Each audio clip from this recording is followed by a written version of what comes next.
అబద్ధాలు అసత్యాలు ఏ రకంగా ప్రచారం చేయాలనేటువంటి విషయంలో లబ్ధి పొందాలి అనేటువంటి విషయంలో గ్లోబల్స్ని మించిపోయినట్టుగా మనకు అర్థమవుతుంది. మొదటి నుంచి కూడా కాంగ్రెస్ పార్టీ స్వతంత్ర పోరాటంలో దేశంలోని ప్రజలందరూ కూడా పోరాటం చేస్తే మేము మాత్రమే పోరాటం చేసినాం, నెహ్రూ కుటుంబం మాత్రమే పోరాటం చేసింది, గాంధీ వారసులు కాకుండా గాంధీ వారసత్వాన్ని పునిపుచ్చుకొని ఆ రోజు గాంధీ మహాత్ములు స్వతంత్రం వచ్చిన తర్వాత కాంగ్రెస్ పార్టీని రద్దు చేయాలా, ఇది స్వాతంత్రం తీసుకొచ్చినటువంటి సంస్థ, ఇది రాజకీయ పార్టీ కాకూడదని చెప్పేసి ఆ రోజు చెప్పడం జరిగింది. అయినా దాన్నే పార్టీగా రాజకీయంగా వాడుకొని కాంగ్రెస్ పార్టీ అనేక సంవత్సరాలుగా నెహ్రూ కుటుంబం ఈ దేశాన్ని అబద్ధాల పునాదుల మీద నిర్మాణం చేసేటువంటి ప్రయత్నం చేసింది. ముఖ్యంగా మన రాష్ట్రానికి వస్తే దేశం మొత్తం కూడా గత అసెంబ్లీ ఎన్నికలలో తెలంగాణ రాష్ట్రంలో ప్రత్యేకంగా పిసిసి అధ్యక్షుడు రేవంత్ రెడ్డి వారి యొక్క అనుచర బృందం విస్తృతంగా అబద్ధాలను ప్రచారం చేసింది.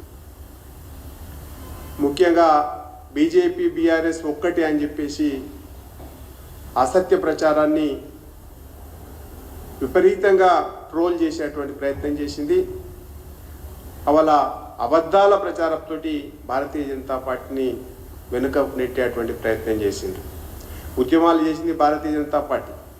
ప్రజల దగ్గరకు బీఆర్ఎస్ యొక్క కుంభకోణాలని అవినీతిని వెలికితీసి ప్రజలలోకి తీసుకుపోయి ఉద్యమాలు చేసి జైల్లోకి పోయి కొట్లాటలు పెట్టుకున్నది భారతీయ జనతా పార్టీ కార్యకర్తలు.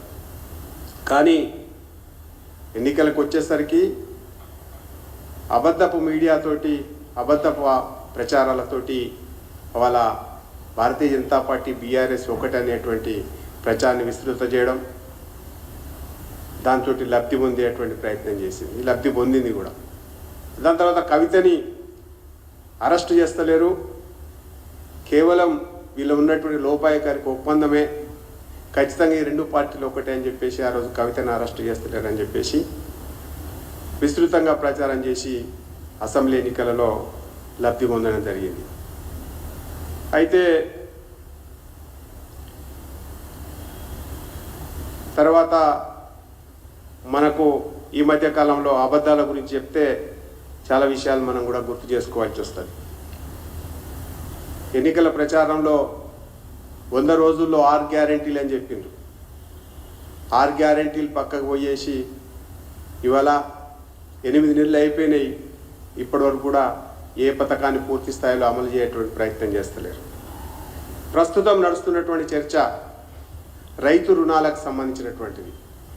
రుణమాఫీ 2 లక్షలకు పైన రుణములు మొత్తం కూడా 2 లక్షల పైన 2 లక్షల వరకు ఉన్నటువంటి రుణాలన్నీ మాఫీ చేస్తాం, మళ్ళీ కూడా పోయి తెచ్చుకోండి అని చెప్పేసి ఎన్నికల ప్రచారంలో చెప్పినటువంటి పిసిసి రేవంత్ రెడ్డి ఇవాళ 79,000 కోట్ల రూపాయలు అయ్యే బడ్జెట్కు రైతు రుణాలకు 17,900 కోట్ల రూపాయలను ఇచ్చేసి మొత్తం కూడా చేతులు దులుపుకునేటువంటి ప్రయత్నం చేస్తూ ఉండరు.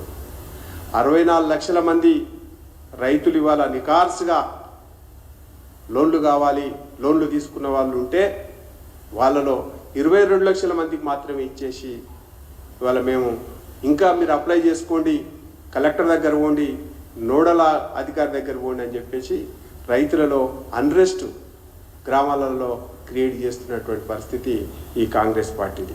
ఆ రోజు తెలియదా రైతులు ఎంతమంది ఉన్నారు, ఎంత బడ్జెట్ కేటాయించాలా, ఎంతమందికి అవసరం ఉంటుందని చెప్పకుండా ఏ అర్హత కల్లవారని చెప్పలేదు, సన్నకారు రైతులు అని చెప్పలేదు, రేషన్ కార్డు ఉన్న వాళ్ళని చెప్పలేదు, ఆధార్ కార్డులు ఉన్న వాళ్ళని చెప్పలేదు. కానీ ఎలక్షన్లో 64 లక్షల మంది కుటుంబాలు ఓట్లు వేసిన తర్వాత ఇవాళ చెప్తా ఉన్నాడు రేషన్ కార్డు లేని వాళ్ళు 4,80,000 మంది ఉన్నారు.